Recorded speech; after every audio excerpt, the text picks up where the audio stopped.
Donc je disais que ça fait 3 ans que je suis au Canada et hier justement j'ai reçu la confirmation que ma demande de sélection de résidence permanente a été approuvée par le Québec. Ce qui veut dire que normalement le fédéral n'a pas d'autre choix que de l'approuver aussi. Bref, j'y suis arrivé parce que je suis resté informé, ça c'est très important, sur tous les changements en immigration. Donc c'est important que cette vidéo, tu la regardes attentivement. J'ai pas fait l'erreur de confier mon projet ou ma vie à des agents d'immigration.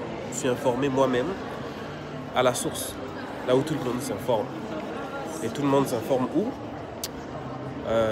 Sur le site de IRCC que tu peux trouver sur Google en tapant. Rien n'est caché, tout est public. Il suffit juste que tu fasses ta recherche et que tu prennes le temps d'analyser ton profil et l'associer à un programme qui te correspond. Aujourd'hui, donc, comme je disais, on va parler de l'entrée express parce qu'il y a eu énormément de changements.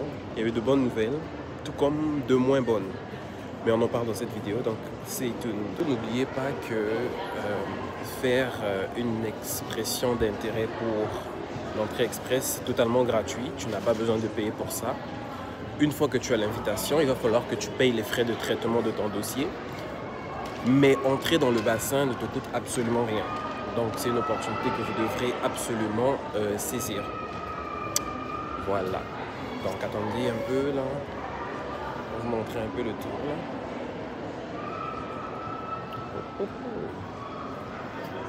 Pas mal, hein? Pour commencer, ils ont ajouté au tirage de l'entrée express la catégorie de l'éducation. Donc, les aides enseignants au primaire et au préscolaire, les enseignants du primaire, du préscolaire, les enseignants à la petite enfance ou encore les éducatrices spécialisées seront désormais comptés dans ceux qui peuvent être tirés dans l'entrée express.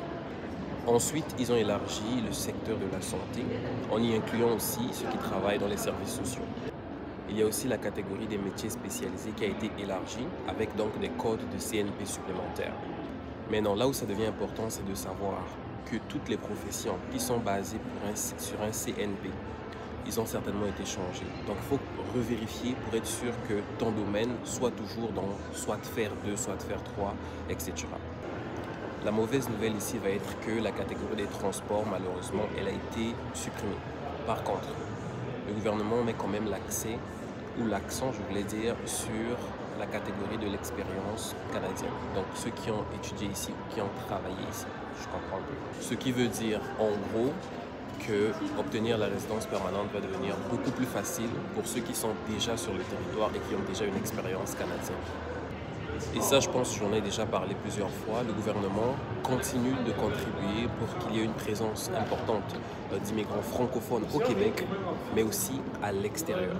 D'où justement, ceux qui ont des compétences suffisantes de français vont avoir un léger avantage sur les autres. Parce que, souvenez-vous, c'est un tirage au sort, c'est basé sur des points. Donc, plus tu as de bonnes compétences linguistiques en français, plus tu as de chances d'être retenu. Désormais, les secteurs de transport et de l'agriculture ne sont plus priorisés par le gouvernement. Ça ne veut pas dire que ce n'est plus important, ça veut juste dire que ceux qui ont des compétences en transport ou encore en agriculture vont malheureusement devoir se tourner vers des programmes de sélection de province. Ça va être beaucoup plus facile pour eux d'être retenus que s'ils rentrent dans l'entrée express parce que, comme je l'ai dit, la catégorie de transport a été supprimée. Et en parlant de compétences, il faut que je le dise aussi, désormais, avoir une offre d'emploi ne contribue plus à des points supplémentaires. Avant, ceux qui avaient des offres d'emploi avaient un léger avantage sur les autres, mais désormais, ce n'est plus le cas. Et bien évidemment, étant donné que c'est l'entrée express, les tirages vont être basés sur l'expérience de la personne. Une expérience professionnelle minimale d'1 an dans certains secteurs va te donner plus d'avantages que quelqu'un qui n'a pas d'expérience du tout. Si on veut faire un résumé, il faut juste comprendre que les changements de l'entrée express reflètent justement une volonté de cibler avec beaucoup plus de précision les besoins du marché d'emploi au Canada. Donc ce n'est plus seulement une œuvre de charité, mais c'est beaucoup plus pour combler les besoins qui sont criants d'ailleurs depuis quelques années au Canada. Donc, soins de santé, éducation, métiers spécialisés, c'est la priorité pour 2025 jusqu'à 2027. assure-toi seulement que tu aies un minimum d'expérience, une bonne capacité à parler le français pour te donner un avantage sur les autres. Et tant qu'on y est, on parle de nouveautés. Au Canada, il y a un nouveau Premier ministre maintenant qui s'appelle Mark Carney. Et ce Premier ministre-là, il remplace Justin Trudeau parce que Justin Trudeau, il a démissionné de ses fonctions. C'est vrai que le nouveau Premier ministre, ce n'est pas quelqu'un que le peuple a voté, mais plutôt que le Parti libéral, donc le parti de l'ancien Premier ministre, a voté. Donc dans notre cas, c'est Mark Carney qui va remplacer Justin Trudeau et les deux ont une politique d'immigration similaire. Mark Carney s'est déjà prononcé là-dessus, il dit que sa priorité, ça va être donc de garder un cap maximum sur certains programmes d'immigration pour permettre au Canada de rattraper son retard en ce qui concerne les logements, les services, etc., etc. Mais il est hors de question de stopper l'immigration. L'immigration ne va pas stopper et Mark Carney le sait très bien.